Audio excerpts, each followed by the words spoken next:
where we go from there. And anyway, the story goes on, and walking down the hallway one day, and I noticed a sign, free scholarships, join student government. So I thought, I'm ready for a scholarship. And so I walked in and I joined student government. My first assignment was being on the public relations committee, and my only task was to go into the office, and I would get these piles of posters and signs that need to be hung up, and I'd walk around campus hanging them up. But I got a scholarship, a half scholarship for doing that. Fortunately, it was because of that experience that I did get involved in the campus. And later had an opportunity to serve as the student body president. And as I served as a student body president, I got a year to serve on the board of trustees and as president's cabinet. And that's when I really started to get an understanding of higher education, and not only what it had done for me personally, but what it could do for many people, how it benefited our economy, how it improved our community, and how it made a difference to individuals and families by one student at a time. And so that just really guided my direction. While I was there, I happened to meet this cute girl, and she told me my hair was bad, and so I fell in love with her. And we got married and graduated from the same college, and then I continued some graduate work in higher education leadership, and that brings me to where we are here today. We have 4 children, 2 girls and 2 boys, and we love higher education, and we've been fortunate enough to be able to participate in it, and it's just been something that's been life-changing for us. So I'm just looking forward to the opportunity to hearing from you today and what questions that you have, and please feel free to, as you've read my biography or any information about me, sometimes there are little red flags that go off in your mind. Don't hesitate if you have some of those red flags to just say, hey, I'm a little bit worried about this. Can you expound upon it or share it with us, your philosophy?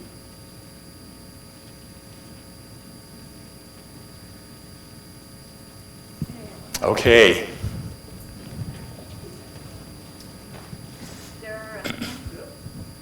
I'm Cher with TRIO. There are a handful of academic support programs currently reporting to the Dean for Business, Agriculture, and Computer Technology. The organizational audit strongly suggests that these programs be realigned under the Student Services Division, though some of us wish to remain under the Instructional Division. If you are selected for the Vice President of Student Services, what will be your stance on this realignment? Would you support these programs remaining under instruction, or how will you integrate academic support programs into student services while maintaining the strong faculty and instructional division support essential for these programs? Yeah. I'm a really type of common sense person, and what makes sense and what works. And so without knowing the issue in great detail, it would be tough to answer. So I'm just going to share some experience that I've had with that in the past, and I think that will help to answer the question. First and foremost, to me, it doesn't matter where it reports as far as ego or territorialism. What matters is what is the outcome of the student, of the service or of the program. And does it make sense for that program to have affiliation with an academic program, or are there services and resources and support that could lend itself and to build the program and student services? So to kind of share an example, during the last year, we've been working on how we can better promote global competency, multiculturalism, and diversity on our campus, not only for our international and students of color, but for all of our students, so that they have an experience to be able to have touch points with students that are different from them, and that will increase their global competency skills. And so we've done some intensive auditing work of multicultural student services, international diplomacy, and the International Center. And the current structure, previous to where we are today, had the Multicultural Center reporting to Student Affairs and the International Center reporting to Academic Affairs. and then diplomacy reporting to public relations. So we had 3 different vice presidents who ultimately, so if you wanted to do some creative things and there were contentions, it had to go clear to the president. And fortunately, we didn't have a lot of that. But we wanted to know exactly what we could do to improve the situation. And so we brought a team together of faculty, staff, and students, and we started asking those critical questions. What's working, what's not working, what could we do better, etc. And out of that task force came a recommendation that we have one intercultural center. And within the intercultural center, we would have multicultural student services, international student services, diplomacy, and international and multicultural education. And so international student services and multicultural student services report to me. So we had that same concern with staff members from the International Center saying, do we really want to not be reporting to academic affairs?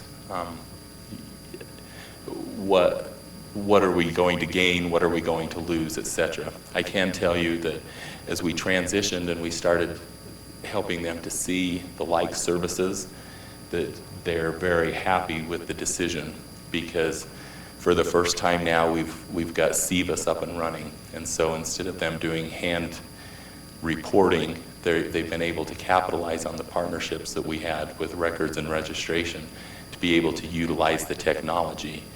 One of my biggest concerns is the Multicultural Center. We had a responsibility for multicultural education and trying to have faculty incorporate more of multiculturalism into their curriculum, trying to find opportunities for our students at large to be able to have multicultural experiences, and that just wasn't happening very well. But because we've been able to move that function over to academic affairs, we're now starting to see some of our faculty look at opportunities of having, rather than a study abroad, maybe a 1 or 2 week experience on a Native American reservation, or considering taking students to downtown Chicago so that they get an opportunity to experience something different than what they may have had to experience, and that being a part of the course. And so there's some real pros and cons, and to me, it really isn't where does it belong on which team as much as it is what are the outcomes that we want to have happen, and where are the most like services so that there can be the greatest collaboration and the most efficiencies. So that would be the framework that I would be shedding on that question. And if it was decided that it belonged in student services, you would have a full commitment that you would be well taken care of, and that you would be part of our team, and that we would make sure that those concerns or those worries that you had, that they would be addressed. Does that make sense?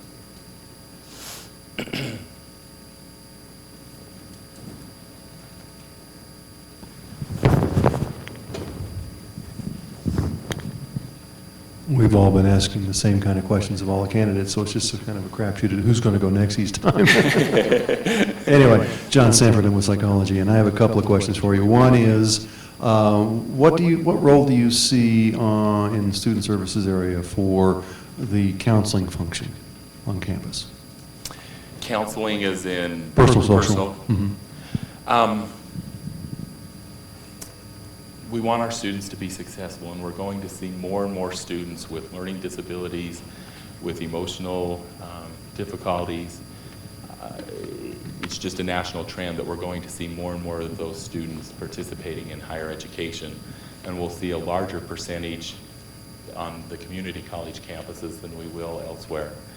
And so it's inevitable that if we want students to be successful, that sometimes they will be bringing some of those issues that will be significantly impact their academic performance. And so I'm a strong advocate of having counseling available to students. Now, with that, I think there needs to be a fine balance, because we are not in the business in higher education of providing long-term counseling. What we are in the business of is, while that student is going, if they're running into some roadblocks, or death of a parent, a divorce, potential suicide, things that are going to impact their performance that semester, we want to be first responders to. But as we get into that counseling aspect, sometimes we find that there's a lot more issues that need to be addressed, and then it becomes very important for us to refer those services on. Now, I'm not sure, was your question whether we should have counseling or whether it should be housed with the counseling faculty, or can you maybe clarify that part of it? We don't really have a counseling faculty, so that wouldn't be the issue. But, Okay. but just kind of your sense of the role of what was going on. Yeah. With that then, I will then go to my second question is, we have, I'm told, a little over 400 returning vets on campus at this point in time. What services, or how would you respond to the needs of that particular population? I was disappointed to learn that we had a TRIO program, and it just wasn't able to be sustained for veteran support. But the good thing is there is a veteran office. And again, all of our students are different in the fact that what they bring to the table life isn't fair, as I shared last night. And that was in what book? Oh gosh, I can't believe I forgot that. But life truly isn't fair. What's that?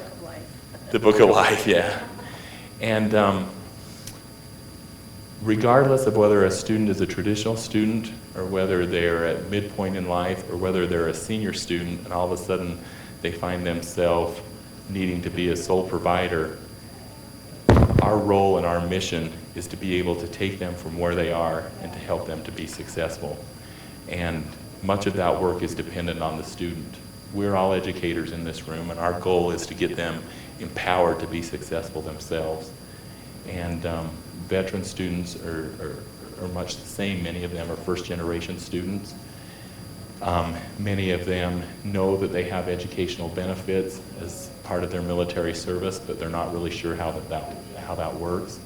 And so we need to make sure that we're doing two things. One, that there is veterans advisement available to help them.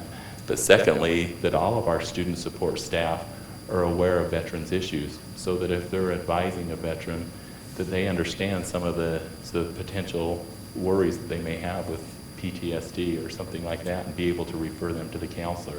Or how, if they're a veteran, that they may be required to take so many credits, and so to advise them to drop down to 9 versus 12 may not be wise without referring them to meet with an academic counselor.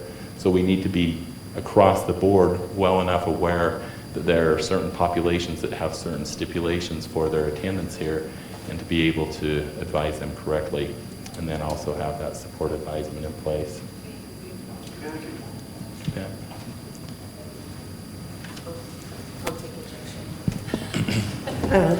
Please don't make me do you're English, not math, right? Right, but it's not an English related. Oh, good, because I'm not very good at diagramming sentences.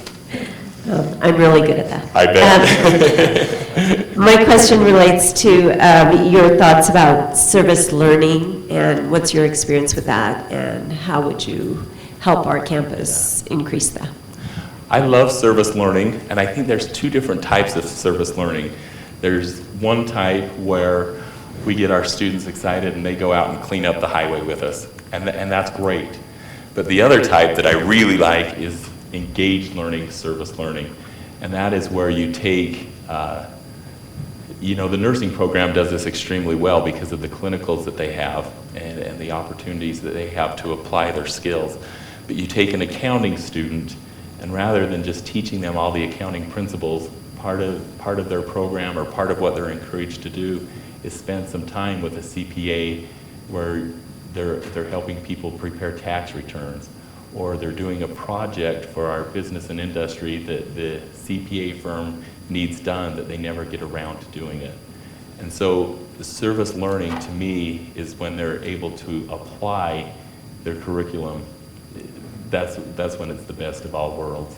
because they're providing service to business and industry, they're getting practical skills themselves, and the best part is then business and industry starts to say, wow, we're really appreciative of what else CCC does for our community, and because of their service, we got this and this done, and then that leads to future support and scholarships or building buildings, and just multiple partnerships can be formed. And it all started with the chance for a student to have a service learning experience and for the company or business to become engaged with the college.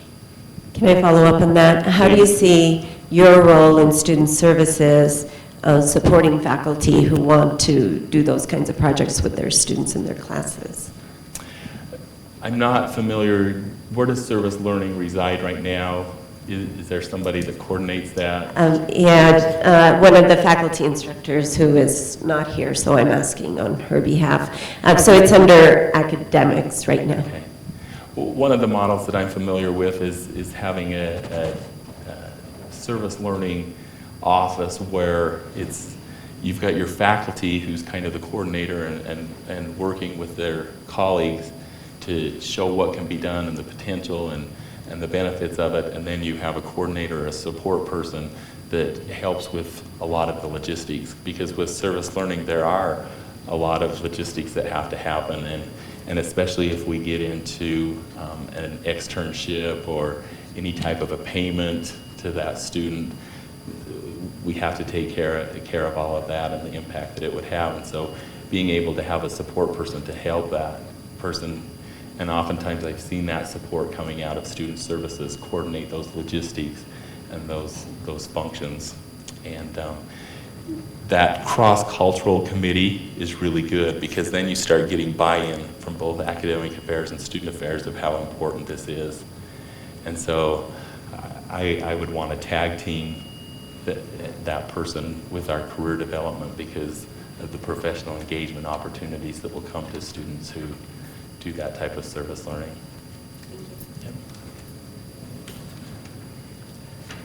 She's handing it off to me. Thank you. Yeah, I know you're going to get this question later, but somebody else asked that.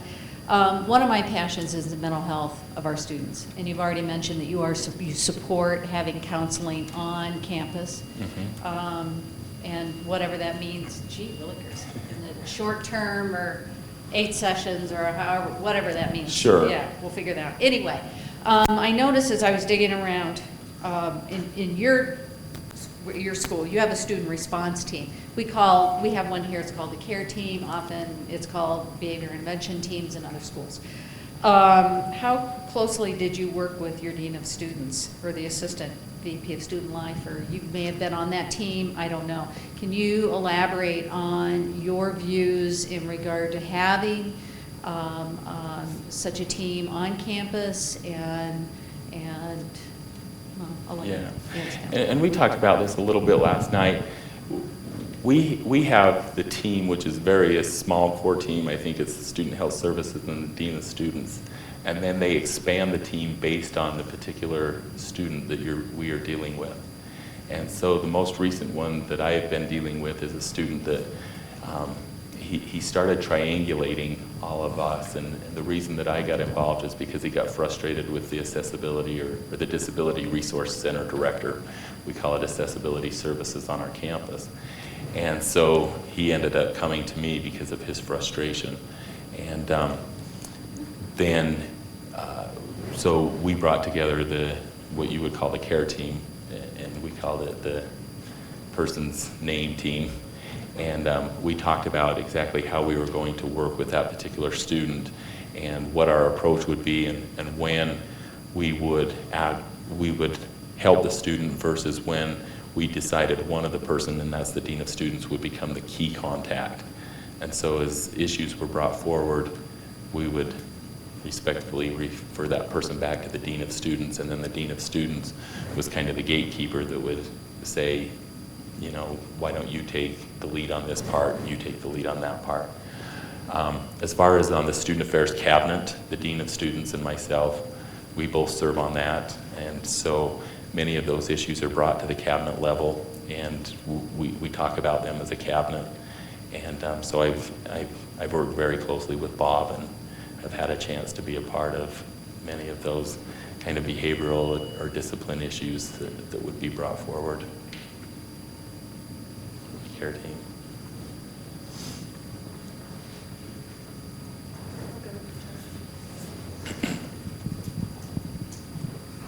So the cost of college is a barrier for a lot of students, and a lot of them are receiving various types of financial aid. So can you talk about maybe your awareness and helping students understand the institutional and federal regulations of maintaining and being able to afford school, and especially when stuff hits the fan with a lot of our students that maybe they have to drop a class, or they are an adult student and they have a kid that has to go into the hospital, and then they have stuff that needs to be taken care of because it affects federal financial aid. Can you talk a little bit about that and helping students afford school? Yeah, and that's a really big issue. One of my biggest concerns is I think we do a fantastic job in orientation and in pre-enrollment of dumping a whole bunch of information on the student. And then we think they've got it. They know where to find the information. And so then when it comes time for them to have a crisis, as you mentioned, a child in the hospital or something like that, we think, well, we told them that at orientation. Why did they just quit attending class? They knew this was going to take away their financial aid. And so one of the things that I've been pondering is how can we have continuously flow of orientation throughout the student's first year, and maybe even possibly their second year, and how can we also make sure that maybe they're not able to come to campus when that child's in the hospital, but do we for sure have information online? They can either type in the question, and we've technology been able to predict what some of those questions will be and be able to provide them immediate answers, or be able to timely respond to that student. And with financial aid, I mean, it can be the saving thing for a student, and we all know that. And we don't know where the Pell Grant is going. And with federal legislation, that's something that we've got to be concerned about. Now, one of the things I'm cheering about your state is you're doing amazing things to help your residents be successful in college. And they have resources that if they realized what they had, they would just be really amazed with the Hathaway Scholarship and the things that you're able to provide for them. But scholarship becomes really important as well. And again, one of the roles that I see is the vice president is to play an important role in making sure that that message gets out, and that potential donors have the opportunity to know of the need that students have, so that we're able to help them. And it's not just particularly scholarships for tuition, but one of the things that is very concerning to me, it goes back to the counseling, is we have a lot of students that don't have the proper documentation for their learning disability testing. And so therefore they're not able to receive the accommodative services that they need to be successful. And I learned yesterday it's about $700 down in Albany. I don't know how much it is here to get the LD testing battery that you need for the accommodative services. And so to be able to have a scholarship fund for the students that just do not have the resources to get that type of testing, I think is really important. And so it's a combination of using your resources that you have in financial aid, your private fundraising, and your business and corporate scholarships that you're able to secure to be able to have those resources to help the students that need it. Yep.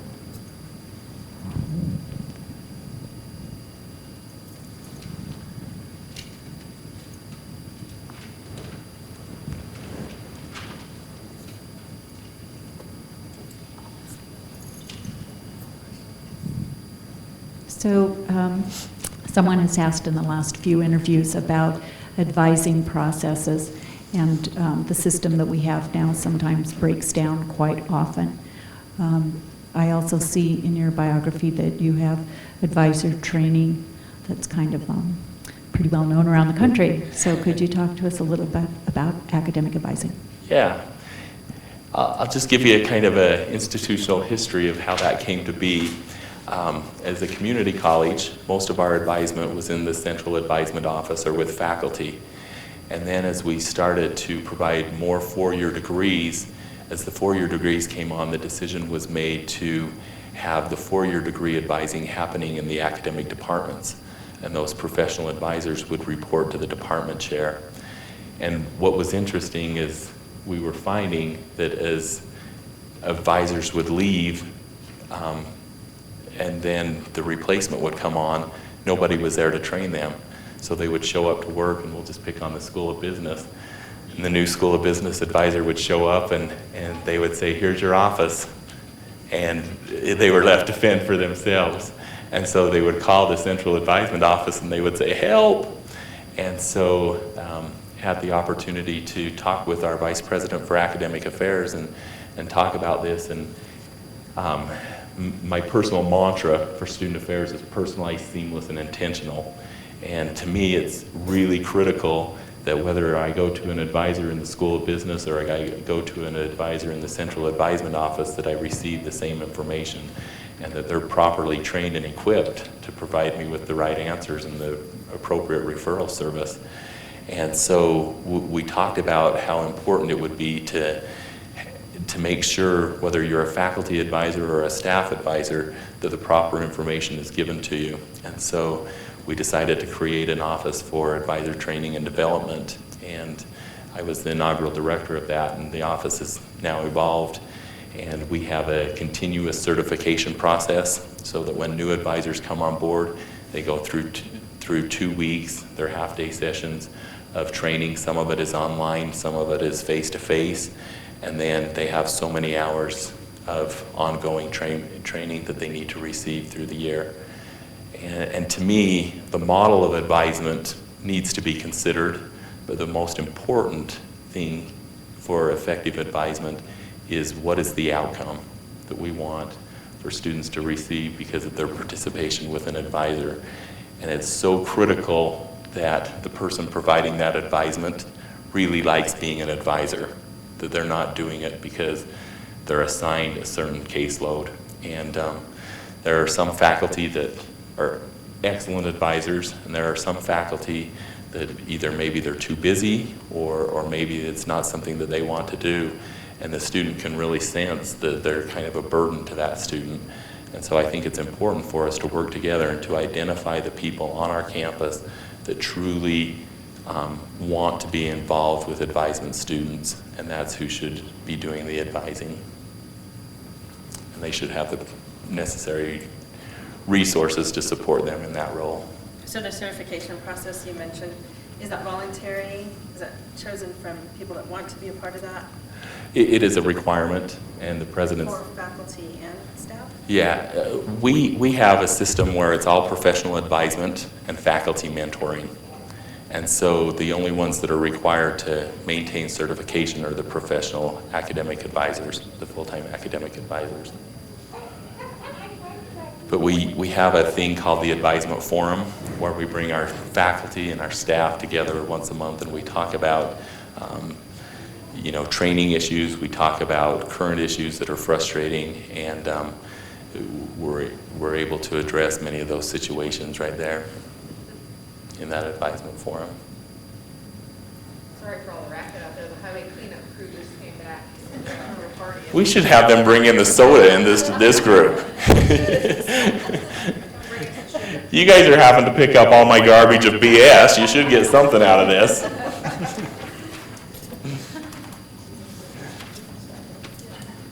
Brenda's out there picking up the staff. Yeah, you got to watch her.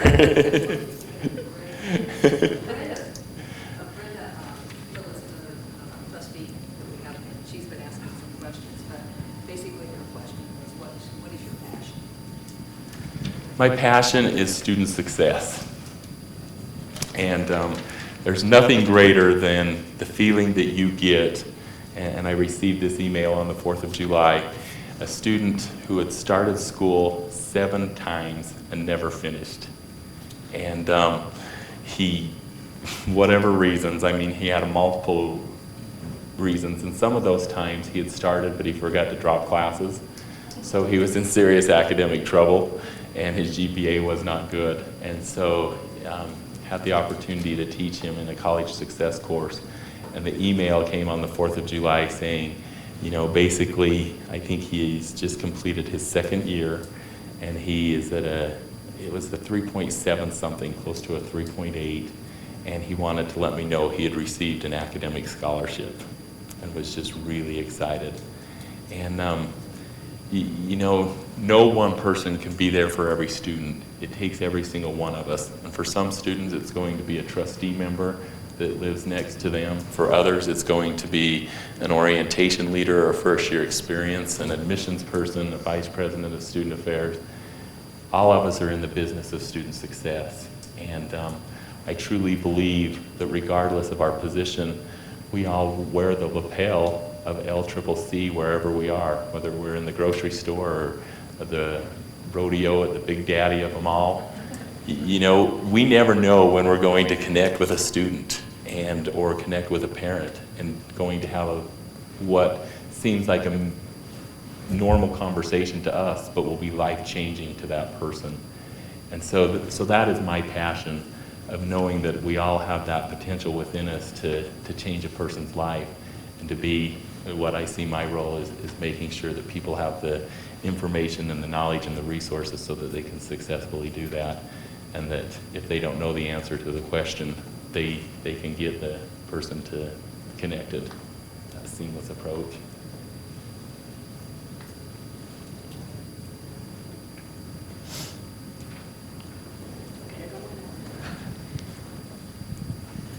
You've been around a little bit, you've talked to a few people on campus. What do you see as the strengths currently of our student services area? The strengths are the people and the commitment that they have to student success. And that there hasn't been one person that I have talked to that just hasn't provided me with a little bit of motivation to want to do my job better. As you talk to them and you hear them talk about some of the students that they are working with, or some of the challenges that they face, every single one of them have been optimistic and have been committed to wanting to make things better and wanting to serve students. So that are the strengths. And then I think probably some of the challenges that I'm hearing is just there's been a lot of change, and just a need for stability and or consistency, and the opportunity to collaboratively build relationships and partnerships among the division and amongst the other divisions, and to be able to look at the business processes and to work with our colleagues in academic affairs and decide again, what are those outcomes that we want for our students when they leave here? What do we want them to have accomplished? And how can we work together as an entire college in fulfilling that? And one little thing can impact the bursar's office, or facility changes can impact a student with disabilities. And so we have to have that flow of constant communication and working together. And I think that's one of the strengths, but it's also one of the areas that could be worked upon. I think there are pockets where there's a lot of communication that's happened, but then there are also pockets where people haven't felt quite as connected or informed, or the goals are not as transparent as they would like to see. And that's something that I would like to address in my early part of my tenure here, is making sure that we're working for transparency and that everybody is aware of where we're going and how that we can work together to accomplish that.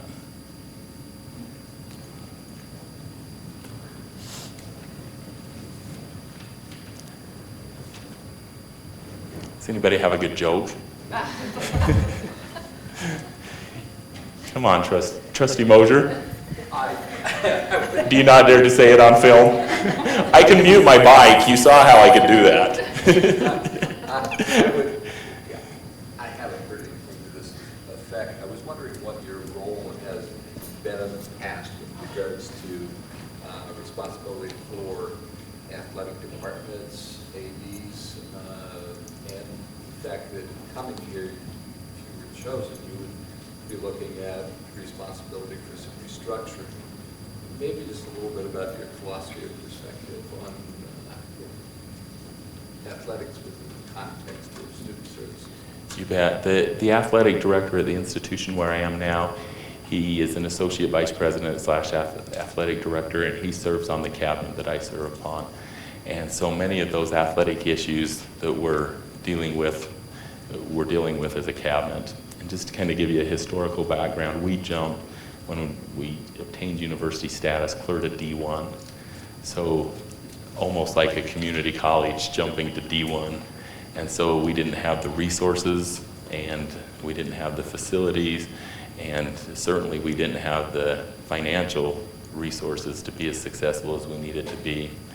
But my philosophy with athletics is that there's one word that comes before that, and that's student athlete.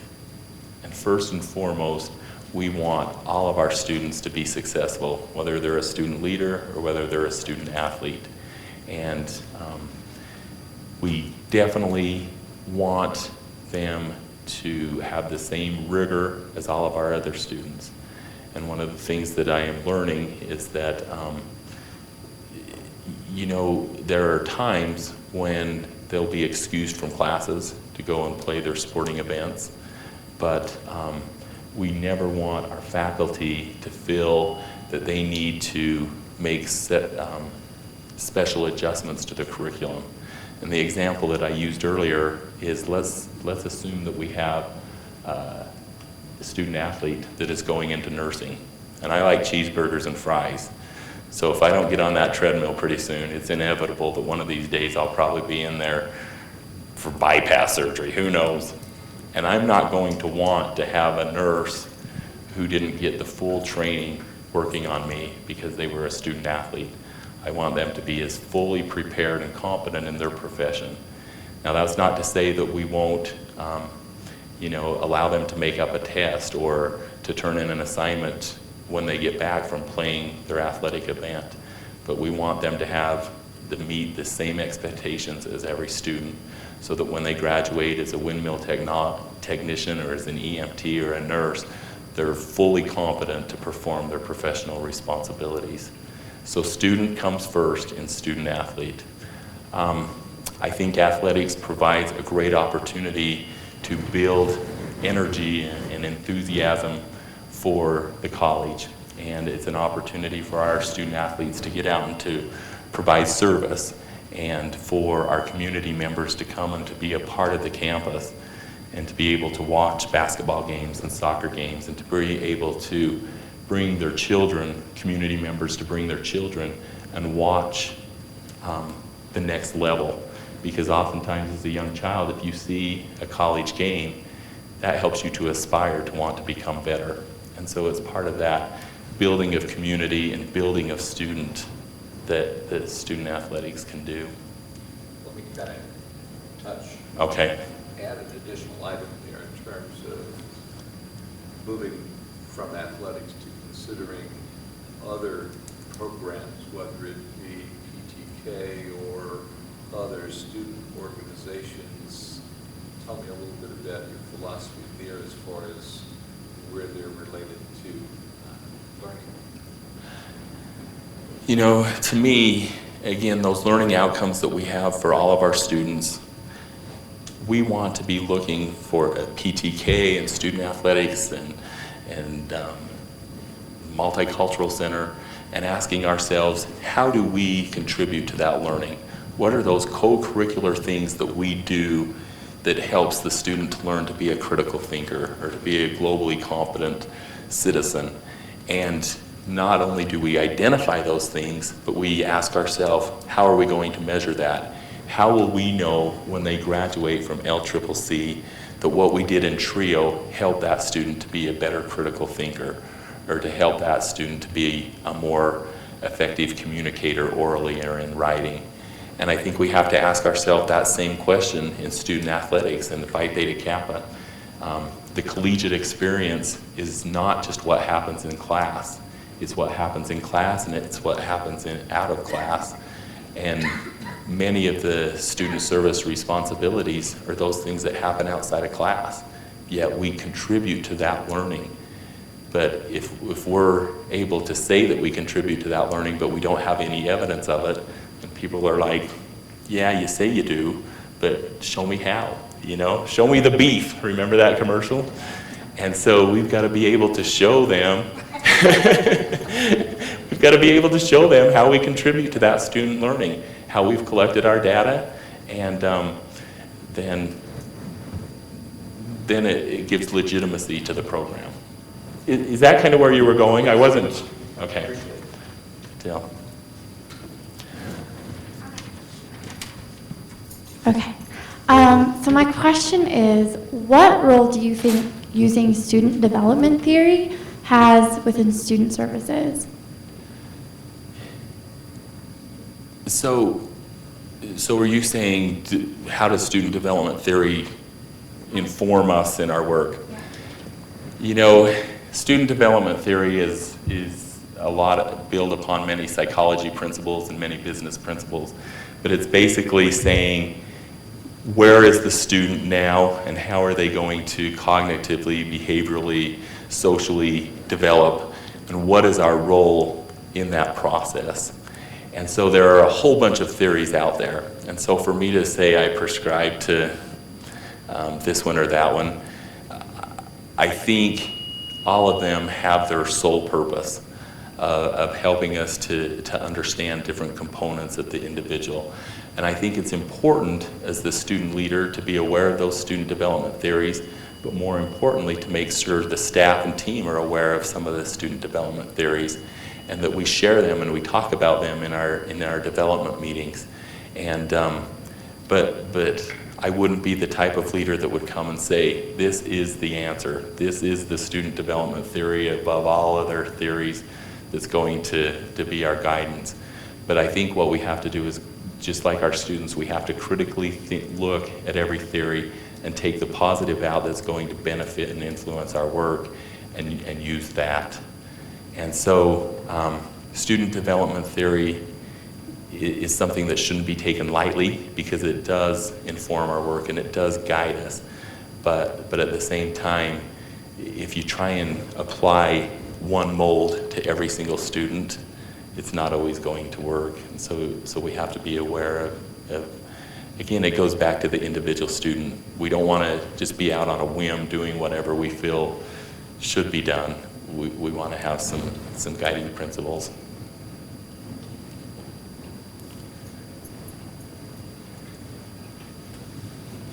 And you didn't get a chance to introduce yourself, so if you wouldn't mind telling us your name. And I was actually going to do that. I apologize for walking in late. I'm Ty Stockton. I'm the Public Relations Director. Good deal. And I just wanted to ask you if you have any questions for us. Ooh, this is my favorite part. That's it? Okay. Questions, I guess I want to ask my 3 faculty members, well, 4, feel free to jump in, 5, however many faculty members. What do you hope as your new vice president that I will do, and what do you hope that I will not do that will help foster the type of environment where we want to go as a college?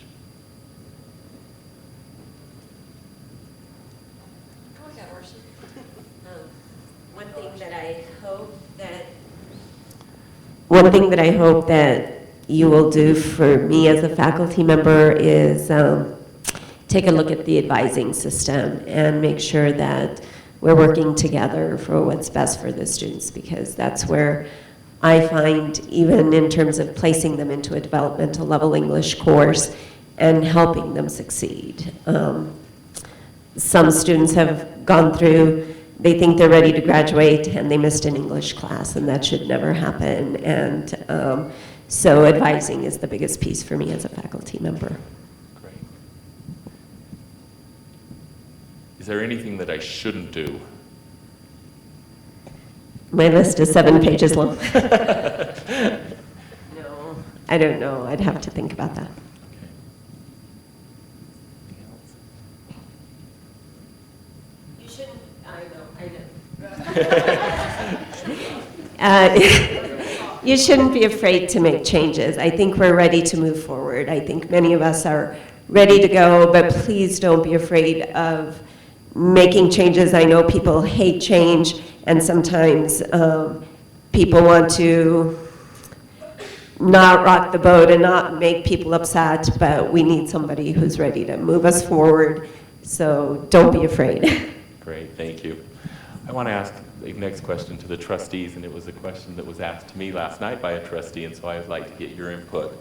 And I recognize that there is one college employee that reports to the trustees, and that's, of course, President Schaefer. My question is, and that's what was asked of me last night, what is the relationship and the communication that you would want from the vice presidents, and how would you want that to occur? You're talking to a trustee that's been here 4 years and one that's been here 2 years. I've been in a bad situation for part of that time during those 4 years because the president looked upon the trustees, this is how it's going, goodbye, go home. And all of a sudden we found out there were lots of problems that we didn't know about. A lot of them had to come out in a court hearing and the whole thing. So we are very, very pleased with our new president. We think he's moving forward. He keeps us informed about everything from the littlest to the biggest. It's not like we want to micromanage, because I don't think there's one of us that does, but at least we like to know what's happening, if there are problems, and what is being done about them. And so as the Vice President of Student Affairs, obviously you have that closest tie to the students themselves and to the rest of the campus. And so it's important that you keep us informed where there are issues and what needs to be done, whether you do it through Joe or however we don't care, just so we know. It's terrible to get calls in the night and find out something awful's happened and you've never even heard there was even a situation.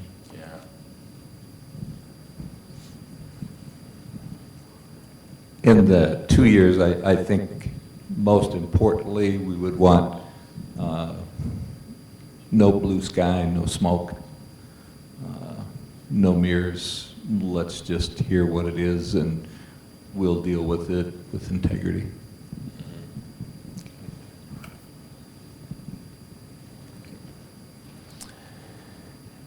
Do I have time to ask more questions, or? Okay. Let's see, who should we pick on next? I think from the faculty perspective on both of those, thanks, Jim. From the faculty perspective on both of those questions, just a clear collaboration and clear communication both ways. Because if there is something going on the student side that affects academics, affects us as a faculty member on that same page, we don't like to be surprised either.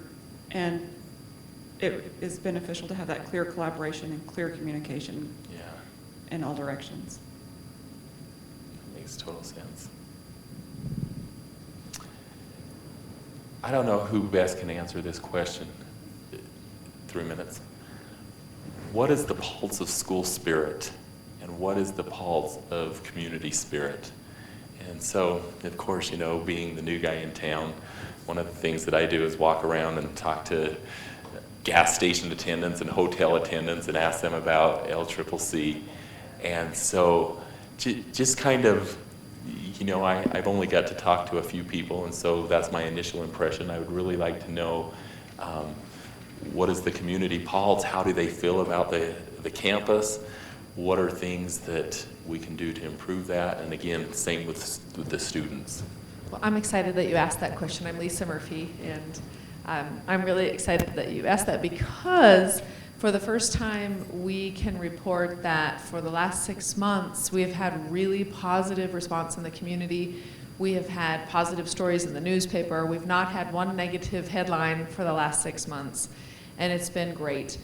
Dr. Schaefer has been going out. Josh Line put together a presentation for the community groups. It's a Prezi presentation, and Dr. Schaefer's been taking that out. It's been well received by Rotary, Kiwanis, the Chamber, all of the groups. I think the community is rallying around us again after we had explained to you during a couple of our meetings earlier today that we had a couple of tough years, and I don't think any of us are sugarcoating that. You know, we had 2 or 3 years where we were on the front page of the paper often with negative headlines, and it was devastating to us because this community built this college and loved this college. So for us to have had such negative headlines, we were heartbroken by that. So we are back in the headlines. 2 days ago, we had a very positive story about our certificate programs and growing that. And as the economy changes, we're helping our students in various ways to help them get jobs. And so we're getting a lot of positive media coverage. The community is rallying around us again. Our students are graduating. They're doing great. We're having a lot of more positive stories. And I'm having so many people come up to me, and I think I'm hearing it from many of you as well, saying, hey, it's great to hear that the college is so positive again. We're dedicating the Tom Bowman Loop Road next week, which is a huge thing. The governor will be out on Thursday. I hope that many of you will join us. The RSVPs are due, so please let us know if you're going to come. So shameless plug, I know, but you know, the accreditation visit is going on. John Sanford is leading that up, and we have the mayor will be joining us for that. The Leeds director will be joining us. They're going to come and sing our praises. You know, the community leaders are coming out to talk about how great the college is to our community. So I really believe that the college is poised for being back on track. A wonderful year is ahead of us. We've got 2 new vice presidents coming on board, and we have 4 really strong candidates. Obviously, we're thrilled to have you here. So I'm hearing really great things. Dr. Schaefer has really helped us to turn everything positive again. I'm hearing the employees are positive, the students are positive. So I was just at a Frontier Days meeting last night, and so many people are saying, hey, it's so great to hear that the college is back on track, and yeah. I feel proud of that, and I'm proud that the employees are feeling that way too. At least that's the feeling that I'm getting and what I'm hearing in the community. So I am proud. Like I said, the mayor's going to be here for the AQIP, and the governor's going to be here for Tom Bowman. So I think we're back in the good graces of our community, and we haven't had any negative media coverage in 6 months. So we're back on track, and I'm proud of that, and this is a great time to work at this college. So thank you for asking that question. Thank you. And everyone, how about a round of applause for Shad Sorenson. Thank you for coming. It's been great getting to know you, and I know Josh has some more touring around campus for you. Can I just take 2 minutes? Yes, please wrap it up. Okay. Just again, I wanted to say thank you very much for coming. One of the questions that you may have, so why is it that you want to come to LCCC? And I just wanted to share with you that I'm in a position where I'm not desperate to leave my current job. I'm very happy and I'm very passionate, and I live in a great community. For me, what I was looking for was a win-win situation. And by a win-win, I'm talking about a community where you could come and you could become involved, where you could settle down and stake your roots, so to speak. Looking for a place that had positive and dynamic school systems. Looking for an institution that is on the go, where things are going to happen. And Lisa just so eloquently stated that this is a place where there's open for change and entrepreneurship. And so I believe I bring a skill set of experience, both formal training and on-the-job training, that could be beneficial to this institution and to building a strong team. I believe I bring a passion for student success and for higher education. And so the answer to the question, why would you want to come to Wyoming, is just a real win-win for me, because it is an opportunity where I think I can grow professionally and where the things that are most important to me are taken care of. So thank you very much for your time and for coming and supporting me today.